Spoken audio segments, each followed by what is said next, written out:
E aí, galera, beleza? Vamos fazer agora a aula 11, no qual a gente vai começar a trabalhar com o conceito de ligações químicas. Sendo que essa primeira aula é para falar da ligação iônica.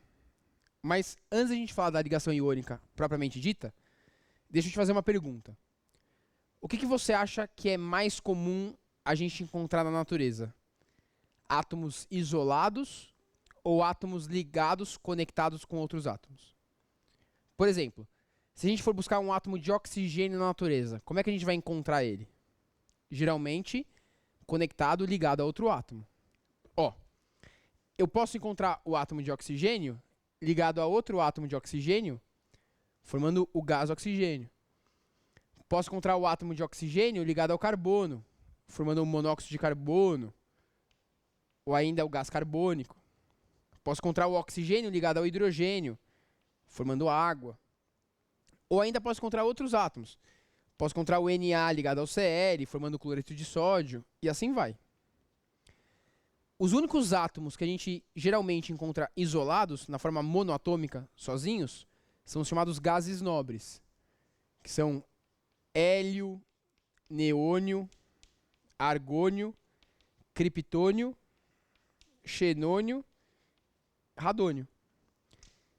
E aí, dessa comparação entre a maior parte dos átomos se encontrar conectados, ligados, e dos gases nobres serem encontrados na forma isolada, é que se elaborou uma teoria chamada teoria do octeto, no qual os átomos se ligariam entre si para adquirir a configuração eletrônica de um gás nobre, e assim ficarem estáveis.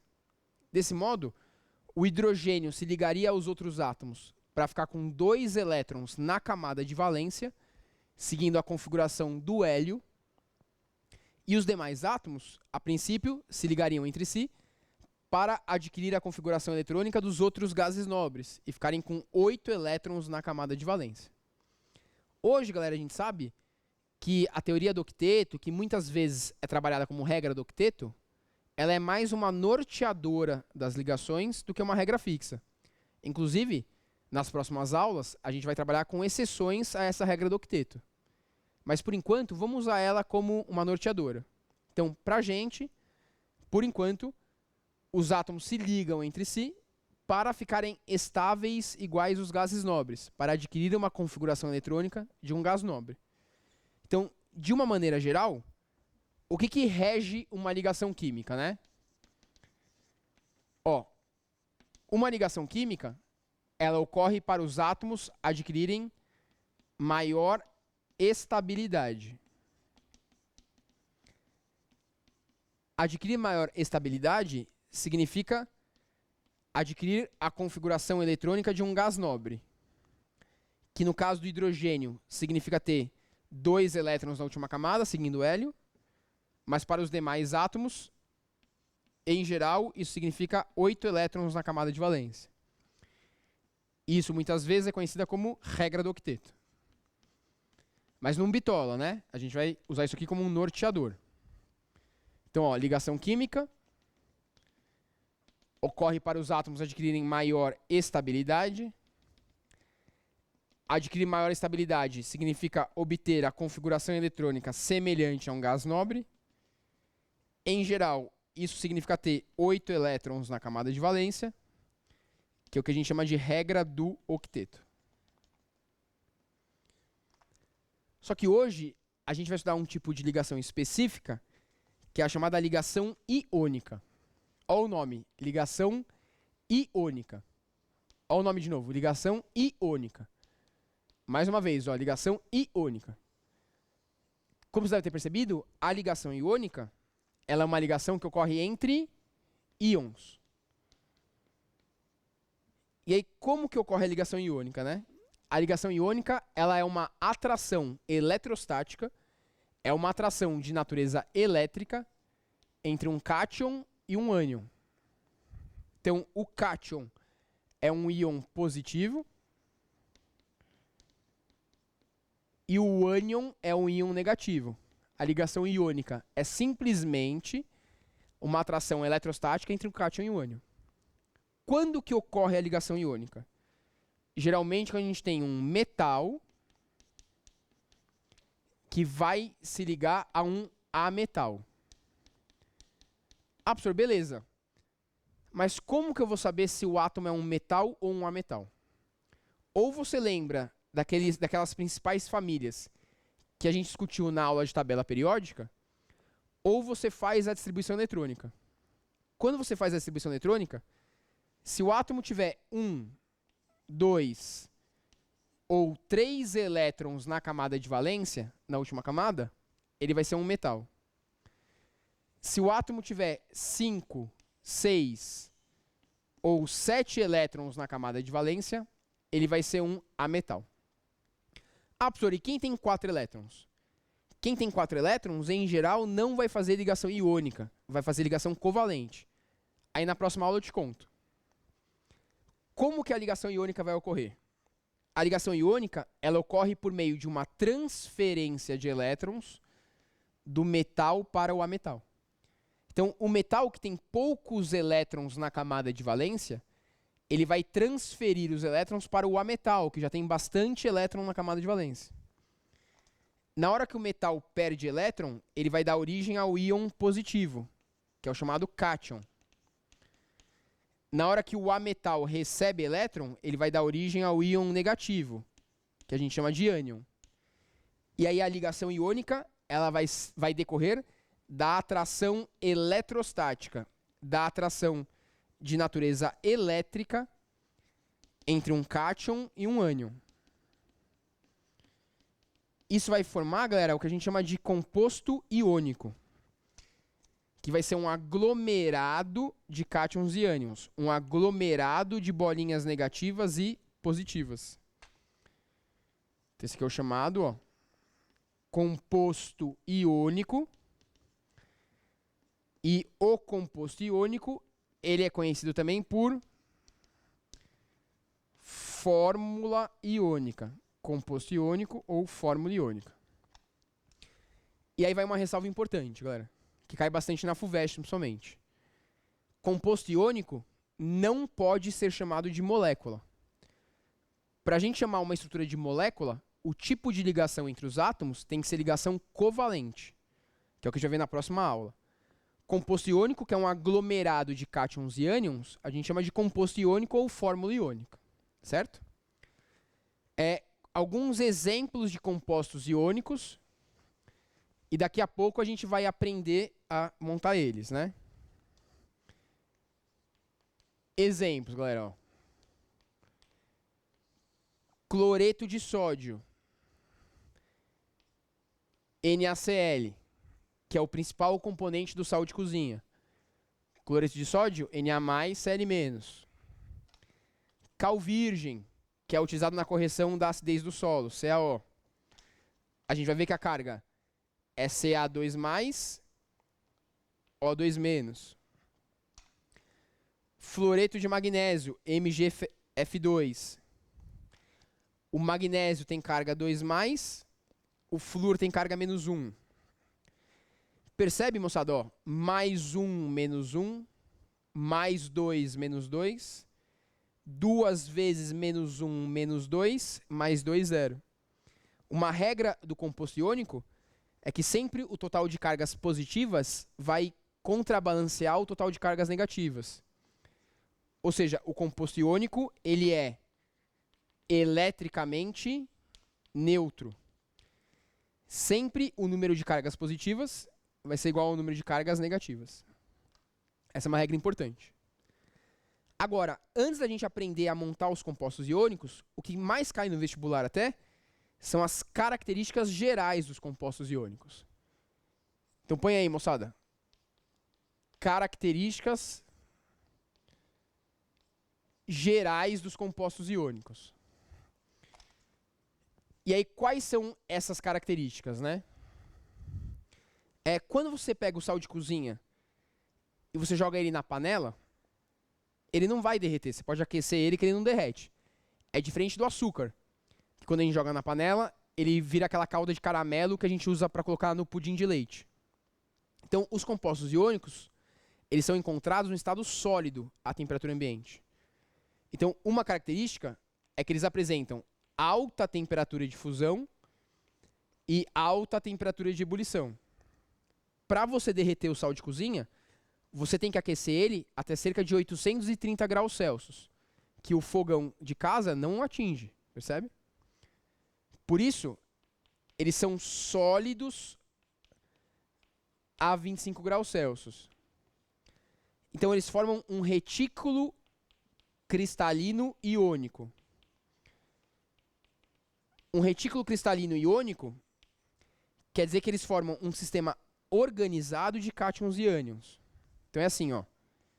Ânion, cátion, ânion, cátion, ânion. Aí cátion, ânion, cátion, ânion, cátion. Vai intercalando.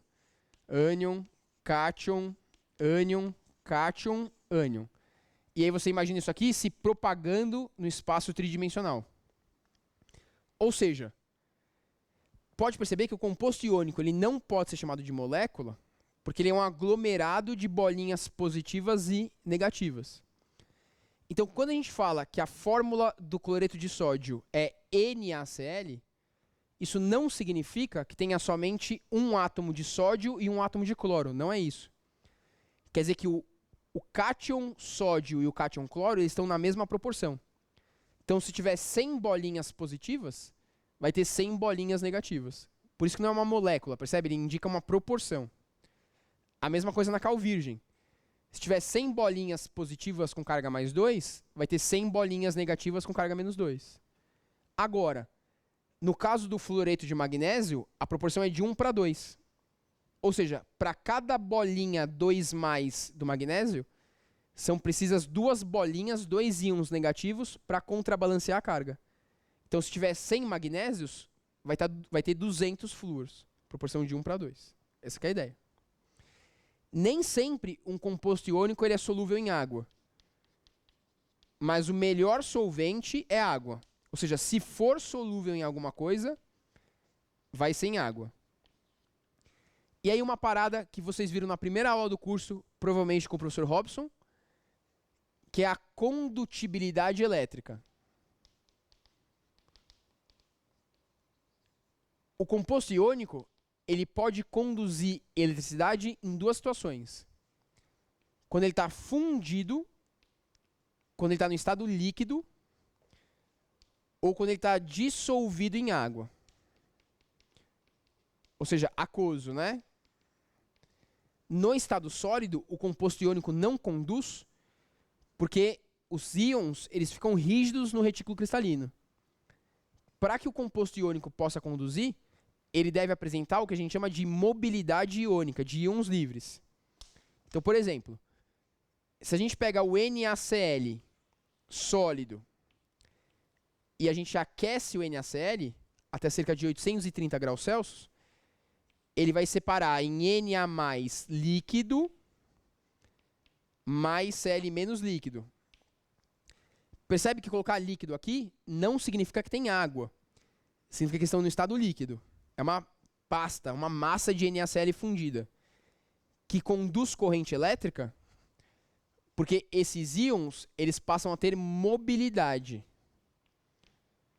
Então é o movimento dos íons que permitem a condução de corrente, mobilidade iônica, que em algumas questões aparece com o termo íons livres. Se a gente pega o NaCl e a gente coloca ele em água, aí a água vai favorecer a dissociação, a separação do cátion do ânion. E aí vai virar Na mais aquoso mais Cl menos aquoso. E também vai ter condução aqui, porque vai apresentar mobilidade iônica. Essa mobilidade iônica são os íons livres que permitem a condução. De novo, no estado sólido não vai conduzir, porque no estado sólido os íons não apresentam mobilidade. Eles estão presos no retículo cristalino. Beleza? Ah, professor, legal. Então eu entendi as características gerais, mas como que a gente faz a formulação dos compostos iônicos? Então vou dar uma série de exemplos agora para vocês. Ó, vamos do mais fácil para o mais difícil, beleza? Então é assim, ó. Por exemplo, vamos ligar o sódio número atômico igual a 11 com cloro número atômico igual a 17. Esse exemplo não pode faltar numa aula de ligação iônica, porque é justamente o que vai dar origem ao cloreto de sódio, né? Então, ó, ou você lembra aquilo que eu te falei lá na aula de tabela periódica, que o sódio é metal, está na família 1A, ou grupo 1, e tem um elétron na camada de valência, e que o cloro é ametal, está no grupo 17 ou família 7A, e tem 7 elétrons na camada de valência, ou você faz a distribuição eletrônica. Eu vou assumir que você não lembra tudo que eu falei lá em tabela. E aí você tem uma chance de ir lá e dar uma revisada, porque se você der uma revisada lá em tabela periódica, isso vai te ajudar muito nessas aulas que virão de ligação química. Então, segue a dica aí. Então, faz a distribuição, ó. 1s2, 2s2, 2p6, 3s1. Tô seguindo o diagrama de Pauling, que tá na sua cabeça já. Já treinamos muito isso aí, né? Ó, primeira camada, K igual a 2. Segunda camada, 6 mais 2, L igual a 8. Terceira camada, M igual a 1. Lembra que a última camada é a camada de valência. O sódio, ele tem um elétron na camada de valência. Como ele tem um elétron na camada de valência, o sódio é um metal. Lembra, quem tem 1, 2 ou 3 elétrons na camada de valência é um metal. Agora o cloro, ó. 1s2, 2s2, 2p6, 3s2, 3p5. Então, ó, K igual a 2, L igual a 6 mais 2, 8, M igual a 5 mais 2, 7. Então, o cloro tem 7 elétrons na camada de valência. Quem tem 5, 6 ou 7 elétrons na camada de valência é um ametal. Os átomos, eles vão se ligar entre si para adquirir a configuração eletrônica de um gás nobre. Ou seja, para ficar com 8 elétrons na camada de valência. Se o sódio perder esse elétron da última camada, a camada L passaria a ser a última. Ele ficaria com 8 elétrons e iria adquirir a configuração eletrônica de um gás nobre. Se o cloro receber um elétron, ele passaria a ficar com 8 e assumiria a configuração eletrônica de um gás nobre. Ou seja, vai ocorrer uma transferência de elétrons do sódio para o cloro. Então, ó, o sódio, ele perde um elétron, daria origem ao Na+. O cloro, ele recebe um elétron, dá origem ao Cl-. Para fazer o composto iônico, coloca sempre o cátion na frente, o ânion depois. O composto ele tem que ser eletricamente neutro. Na+ já compensa Cl-. Então, a fórmula do cloreto de sódio, NaCl. Esse vai ser o cloreto de sódio. Legal? Professor, dá mais exemplo aí? Dou. Ó. Vamos ligar agora, galera. Vamos supor que a gente vai ligar agora. Ó. Magnésio, número atômico igual a 12, com oxigênio, número atômico igual a 8. Então, mesma coisa. Primeiro, a gente tem que saber quem que é metal e quem que é ametal. E aí, ou você lembra lá da aula da tabela periódica, que eu falei para vocês que o magnésio era do grupo 2 ou família 2A, então tem 2 elétrons na camada de valência, então é um metal. E o oxigênio é do grupo 16 ou família 6A, então tem 6 elétrons na camada de valência e é um ametal. Ou você faz a distribuição eletrônica. Então, ó, magnésio 12. 1s2, 2s2, 2p6, 3s2. Oxigênio 8. 1s2, 2s2, 2p4.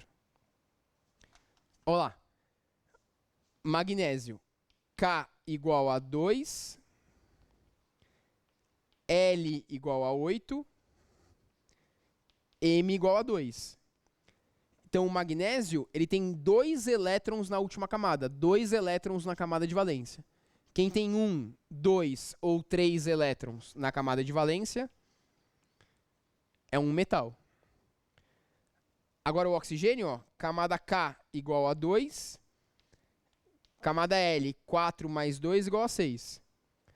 O oxigênio tem 6 elétrons na camada de valência, então ele é um ametal. Então, para ocorrer a ligação iônica, vai ocorrer uma transferência de elétrons do metal para o ametal.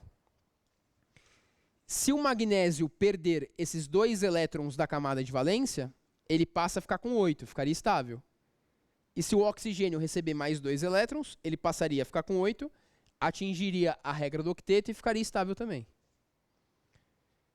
Então, ó, ele perde 2 elétrons, daria origem ao magnésio 2+.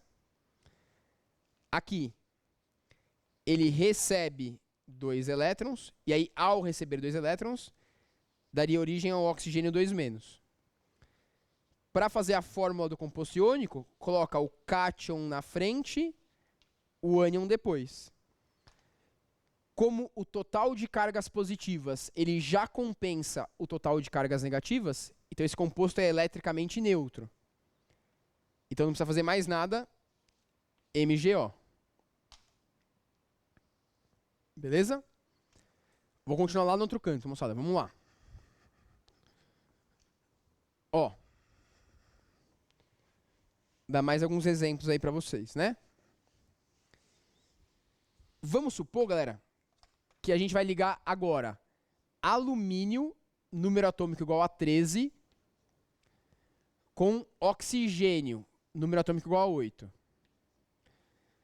Provavelmente você já sabe que o alumínio é um metal, da sua vida mesmo, assim, né?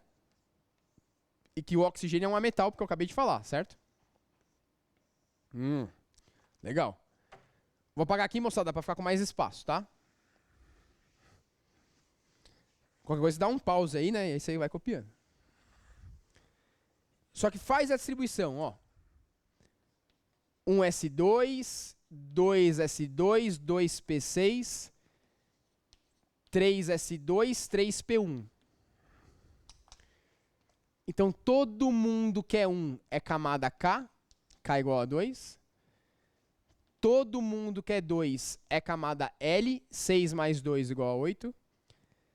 Todo mundo que é 3 é camada M, 2 mais 1 igual a 3. Agora o oxigênio, ó. 1s2, 2s2, 2p4, que eu tinha feito lá atrás, né? Mas é nóis, tamo junto.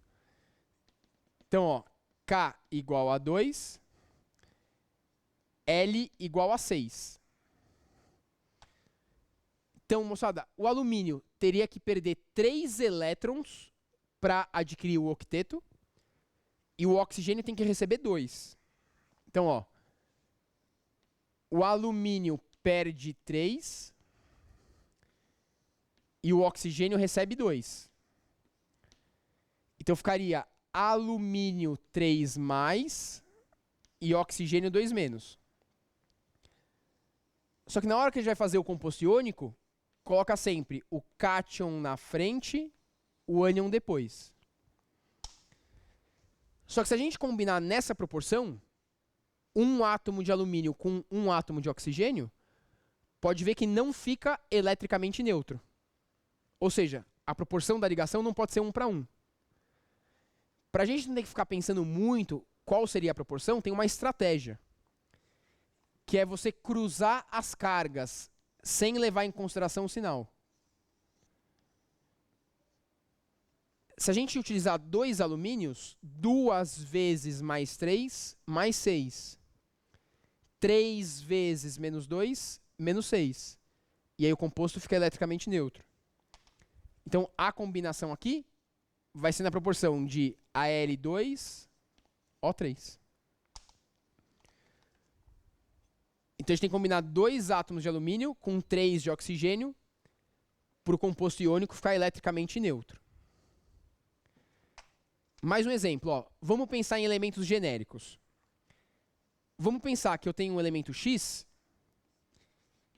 que ele é do grupo 2 ou família 2A na tabela periódica. E um elemento Y, que ele é do grupo 15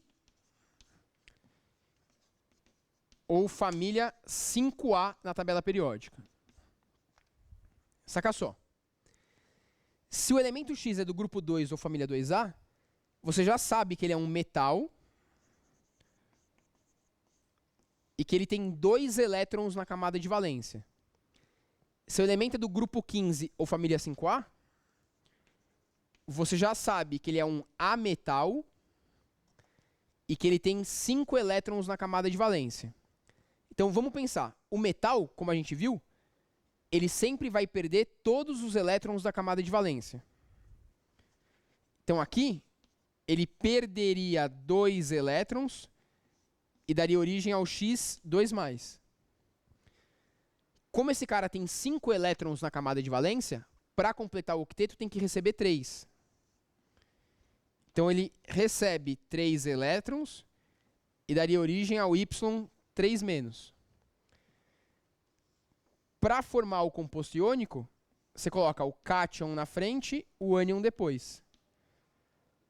Como nessa proporção ainda não é eletricamente neutro, a gente cruza as cargas.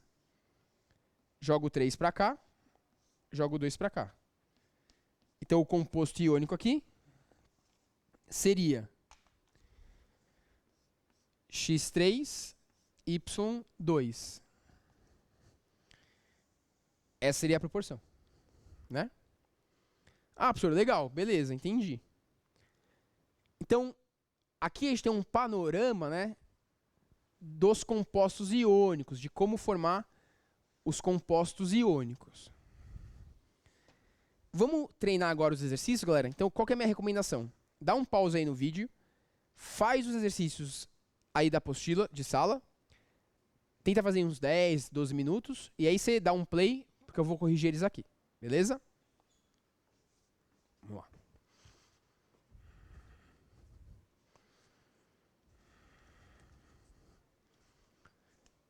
Então, ó, voltando aqui, né? Vamos corrigir os exercícios, então, da apostila de sala.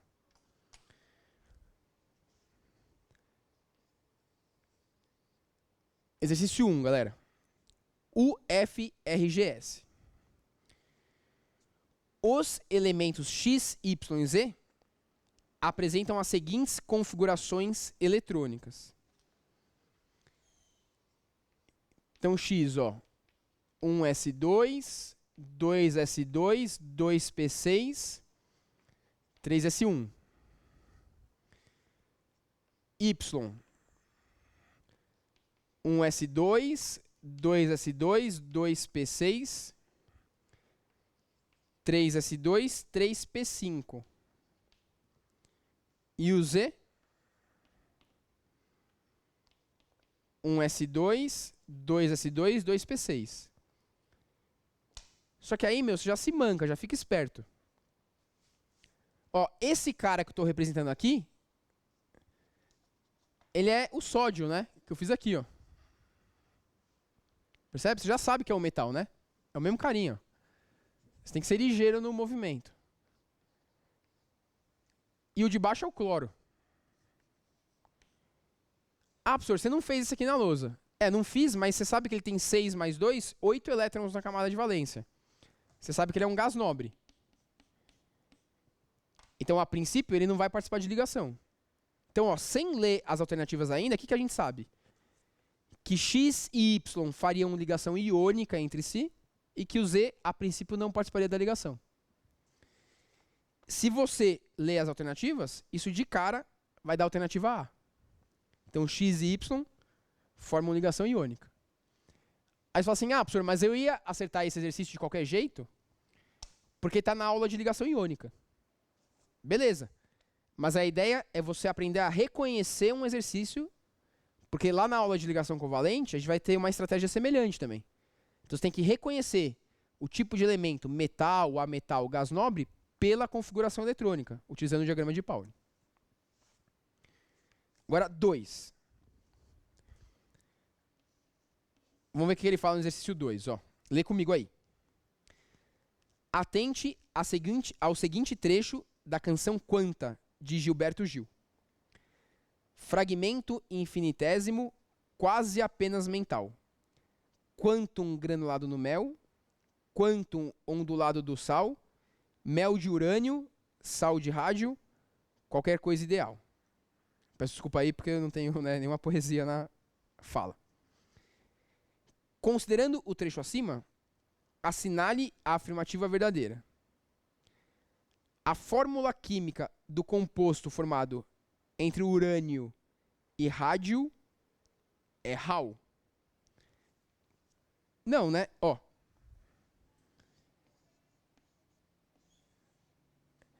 Seria Hal, galera, se o rádio fosse 2+, por exemplo, e o urânio 2-. Mas o urânio é um metal, percebe? O urânio não é um ametal. Então ele não vai formar um ânion. Então não tem nada a ver, né? Beleza? B. Quantum é a quantidade mínima de energia que um elétron do átomo de urânio pode ser emitida, propagada ou absorvida para o átomo de rádio. Essa alternativa aí é a mesma coisa que falar, meu irmão foi à feira. Percebe? Não tem nada de significado na alternativa. O cara escreveu qualquer coisa aí. C. A fórmula química do composto formado pelo halogênio mais eletronegativo. Então, ó, se manca. O halogênio mais eletronegativo é o flúor, que tem 7 elétrons na camada de valência, porque ele é do grupo 17. Então ele recebe 1 elétron para completar o octeto. Então é F-. E o metal alcalino terroso, citado pelo Gilberto Gil, então o rádio é um metal alcalino terroso. Se ele é um metal alcalino terroso, ele é do grupo 2, família 2A.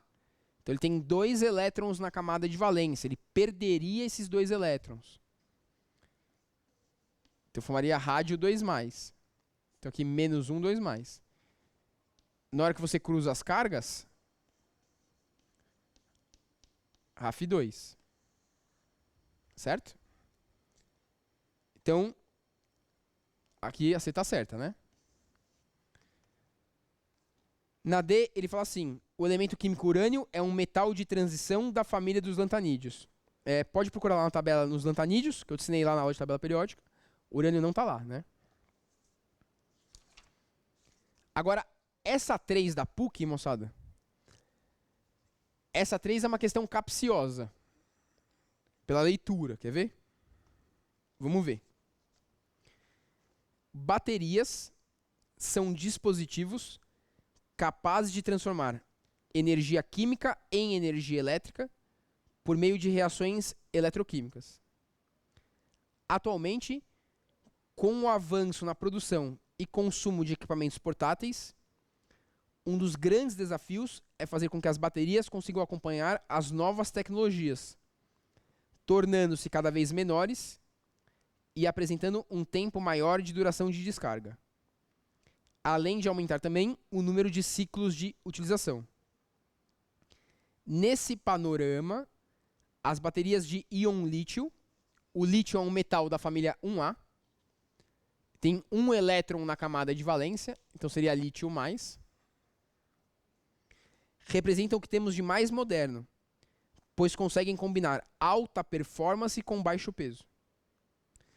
Sobre o lítio e seus compostos, é correto afirmar que A. Um átomo de lítio tem a massa igual a 7 gramas? Não, né, galera? Um átomo é uma estrutura submicroscópica. A gente não consegue nem ver no microscópio, não tem como ele ter 7 gramas, certo? Os halogenetos de lítio, os compostos iônicos formados por lítio e halogênio, quando estão no estado sólido, são ótimos condutores de eletricidade? Não, né? A gente viu durante a aula que os compostos iônicos, eles conduzem eletricidade quando fundidos ou quando dissolvidos em água, mas não no estado sólido. Aí que vem o pulo do gato, ó, the jump of the cat. Cuidado, ó. O óxido de lítio é um composto molecular de fórmula Li2O. Se você combinar o lítio com o oxigênio, a fórmula realmente é L2O. Mas como eu te falei, a gente não pode chamar composto iônico de molécula. Então ele não é um composto molecular, ele é um composto iônico. Então a C engana, mas está errada. D, o lítio é um metal pouco reativo? Não. Os metais alcalinos são metais muito reativos, né? E E, trata-se de um metal alcalino que se combina com átomos de cloro por meio de ligação iônica, formando um composto de fórmula LiCl. Aí sim, né? O lítio é do grupo 1, família 1A, seria lítio mais 1. O cloro é do grupo 17, família 7A, seria LiCl-, receberia um elétron. Então fica realmente LiCl. Então, para matar essa questão aqui, a alternativa E. E aí o 4 agora, do Enem, moçada. Vamos ver o que ele fala aí. Você já deve ter tentado fazer o exercício, né? Então, galera, nessa questão 4, ele dá uma molecona gigantesca. Vou desenhar só como se fosse um pedacinho. E ele coloca alguns centros de carga, né? Tem um centro de carga no fósforo.